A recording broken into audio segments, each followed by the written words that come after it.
Shalom, Assalamualaikum warahmatullahi wabarakatuh. Om Swastiastu, Namo Buddhaya, Salam Kebajikan. Perkenalkan, nama saya Desi Fran Marlian Siswali dengan NIM 2214201046.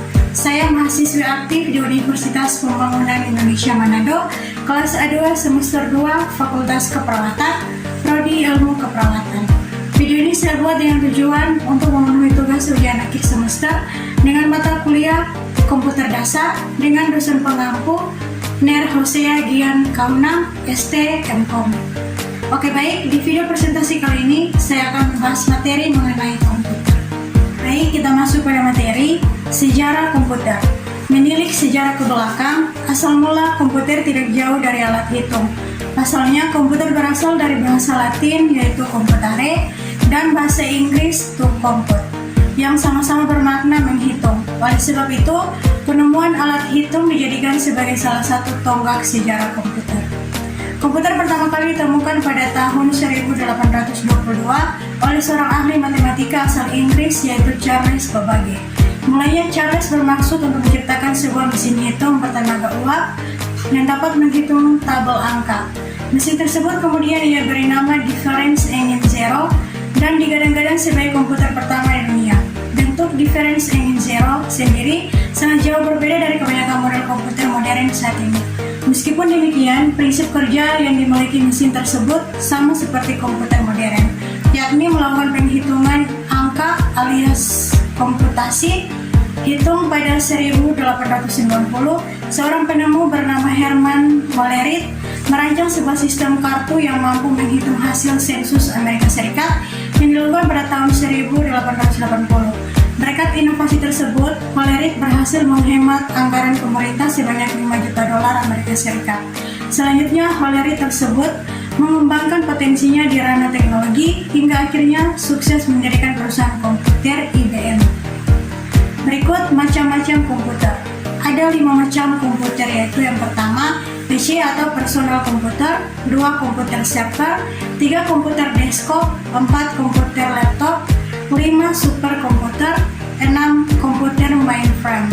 Ini teknologi komputer. Secara garis besar, sejarah perkembangan komputer terbagi dalam 5 generasi, yaitu yang pertama, generasi pertama dimulai ketika komputer digunakan dalam akademi dan militer, seperti komputer Athanas Software dibuat pada tahun 1937 untuk menyelesaikan sistem persamaan linear, dan komputer Colossus untuk memecahkan kode rahasia Jerman Nazi. Kemudian ENIAC yang dibangun pada tahun 1946 menjadi komputer pertama untuk tujuan umum. Generasi kedua dimulai ketika transistor menggantikan tabung vakum. UNIVAC diperkenalkan ke publik pada tahun 1951 untuk penggunaan komersial. Kemudian pada tahun 1953, IBM memulai bisnis komputernya dengan merilis IBM 160 dan IBM 700. Generasi ketiga dimulai ketika teknologi transistor meningkat menjadi sirkuit terpadu. Komputer mini ini adalah inovasi yang signifikan dalam generasi ini dan mempengaruhi generasi komputer selanjutnya. NASA menggunakan komputer generasi ini untuk melancarkan program Apollo, seperti komputer bimbingan Apollo untuk mempermudah kendali Apollo Command atau Service Module. Generasi keempat dimulai pada dasawarsa 1970-an ketika penemuan MOSFET dan integrasi berskala besar, selanjutnya membawa ke pengembangan mikroprosesor di awal 1970-an. Komputer pribadi yang semakin kecil berkat mikroprosesor mulai berkembang, dimulai dari komputer rumahan dan komputer meja. Generasi kelima digadang-gadang sebagai tahapan perkembangan teknologi paling canggih saat ini, dan diciptakan pertama kali pada tahun 1980-an. Peningkatan dari segi visualisasi menjadikan tampilan visual pada komputer di generasi kelima mempunyai resolusi sangat tinggi dan begitu tajam. Negara yang melopori sejarah perkembangan komputer pada generasi kelima adalah Jepang. Dalam proses pengembangannya terdapat penambahan komponen-komponen penting ke dalam sistem komputer modern saat ini. Hal ini dikarenakan komponen yang digunakan pada komputer generasi kelima adalah menerapkan beragam teknologi modern seperti superkonduktor, ULC, dan kecerdasan. Jenis dan fungsi hardware dan software pada komputer. Yang pertama, hardware. Hardware menjadi salah satu perangkat ataupun piranti keras yang terdapat pada komputer ataupun smartphone, dan perangkat elektronik lainnya. Dari sifat hardware ini masih bisa dilihat secara kasat mata ataupun secara langsung, sehingga bisa disimpulkan bahwa pengertian hardware adalah sebagai komponen komputer yang bisa dilihat secara nyata. Secara umum, fungsi hardware dibagi menjadi beberapa bagian. Kemudian pada bagian pertama, hardware berfungsi sebagai penerima input, kemudian dari fungsi input ini nantinya akan menjadi sebuah proses pengolahan informasi yang bisa berwujud data ataupun informasi. Setelah mendapatkan proses penerimaan data atau informasi, maka tahapan berikutnya adalah pengolahan. Proses pengolahan data inilah yang membutuhkan waktu cukup lama. Jenis-jenis hardware. Mengenai jenis hardware, berdasarkan fungsinya dibagi menjadi beberapa bagian, yaitu yang pertama perangkat masukan atau input. Perangkat ini berfungsi untuk menerima input dari user, masukan dari user ini nantinya akan diproses menjadi informasi lain. Data di sini bisa berupa gambar, video, teks, dan juga audio. Contoh perangkat ini antara lain keyboard, mouse, mic, scan, webcam, dan lain-lain. Kedua, perangkat pengolahan kata atau processing. Setelah diterima, beberapa hardware berfungsi untuk memproses masukan dari user. Perangkat ini disebut juga sebagai otak komputer. Lantas kemudian masukan atau perintah yang telah diproses akan diteruskan ke perangkat output. Contoh perangkat ini antara lain VGA, RAM, dan power supply. 3. Perangkat keluaran atau output. Setelah diproses, perangkat ini akan memberikan keluaran sesuai perintah atau masukannya yang telah diinput oleh user. Bentuknya bisa beragam, bisa teks, video, gambar, atau tulisan. Contoh perangkat ini antara lain monitor, printer, speaker, dan proyektor. 4. Perangkat penyimpanan atau storage unit. Seperti namanya, fungsi dari perangkat ini yakni untuk menyimpan informasi berupa data, baik itu di dalam komputer ataupun di luarnya. Contoh perangkat ini antara lain hard disk dan flash disk. 5. Perangkat tambahan atau peripheral. Perangkat ini bertugas untuk membantu komputer untuk melakukan tugas yang diinput dari pengguna. Contoh perangkat ini yakni modem. 2. Software. Mengerti perangkat lunak ataupun software menjadi satu komponen penting di sistem komputer ataupun smartphone. Software sendiri menjadi sebuah perangkat lunak yang berwujud program ataupun aplikasi yang mampu menjalankan semua perintah sesuai dengan fungsi masing-masing. Software memiliki fungsi dalam mengatur hardware atau perangkat keras yang ada pada komputer. Dengan begitu, komputer yang digunakan dapat bekerja dengan baik sesuai pekerjaan apa yang dibutuhkan. Software juga dapat digunakan sebagai penghubung antara beberapa software yang lain dengan hardware komputer. Jenis-jenis software. Dalam penggunaannya, software masih diklasifikasikan lagi ada 2 jenis klasifikasi software. Yang pertama berdasarkan jenisnya, dan yang kedua berdasarkan distribusi. Berdasarkan jenisnya, yang pertama sistem operasi atau operation system. Ini adalah salah satu software yang berfungsi untuk mengkoordinasikan setiap komponen, baik itu dalam komputer ataupun smartphone. Contoh operating system adalah Android, Apple, dan lain-lain. 2.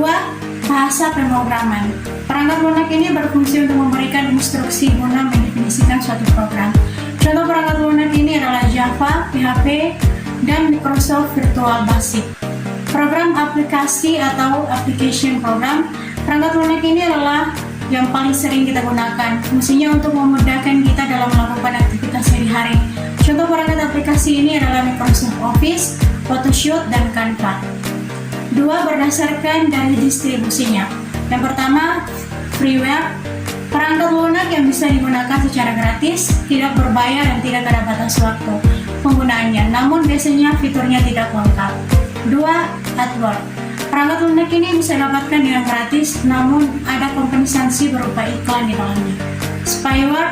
Perangkat lunak ini dibuat khusus untuk memata-matai aktivitas dari pengguna komputer.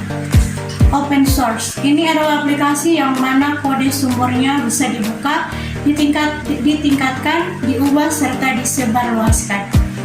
Software. Ini biasanya bisa didapat secara gratis dan dikembangkan dengan lisensi GPL. Shareware. Perangkat lunak ini digunakan untuk berbagi file gratis.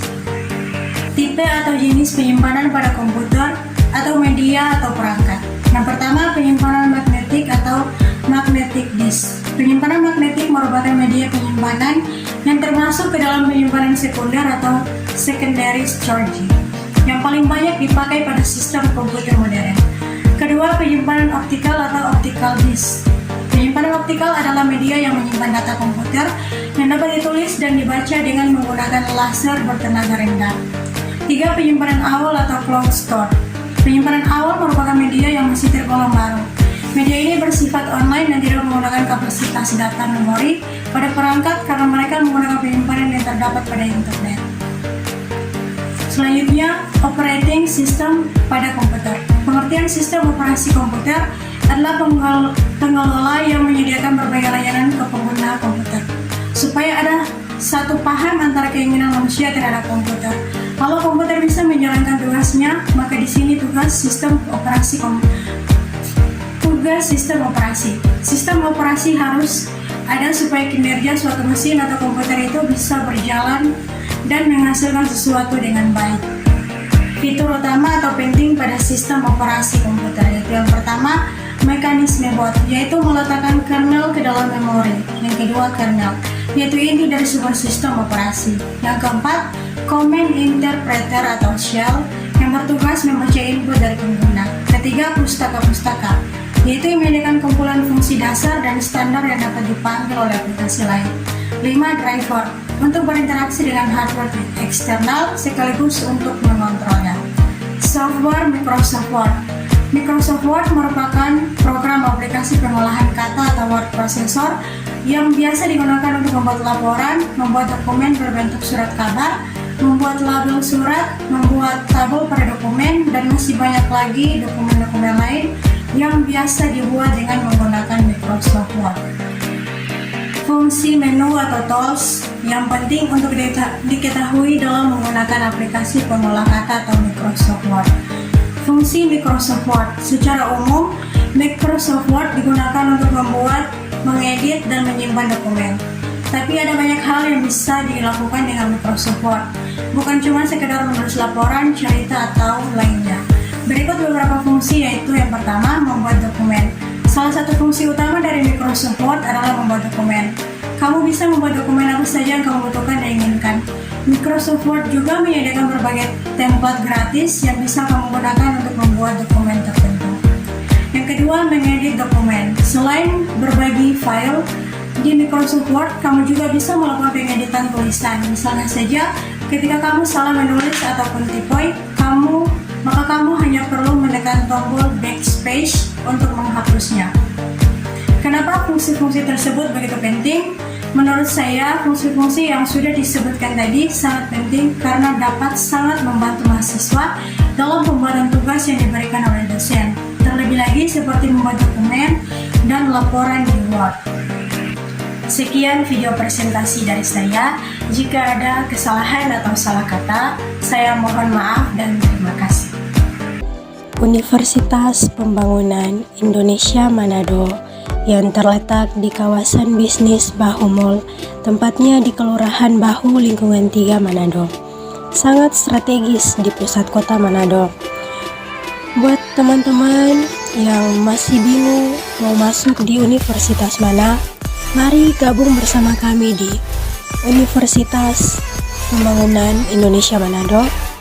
Karena di Universitas Pembangunan Indonesia Manado terdapat 6 fakultas dan 8 program studi. Dan jangan ragu-ragu untuk masuk di Universitas Pembangunan Indonesia Manado, karena Universitas Pembangunan Indonesia Manado sudah terakreditasi B. Khususnya buat teman-teman yang ingin menjadi perawat, mari gabung bersama kami di Fakultas Keperawatan Universitas Pembangunan Indonesia Manado. Fakep Unpi, we care, we cure, to the core.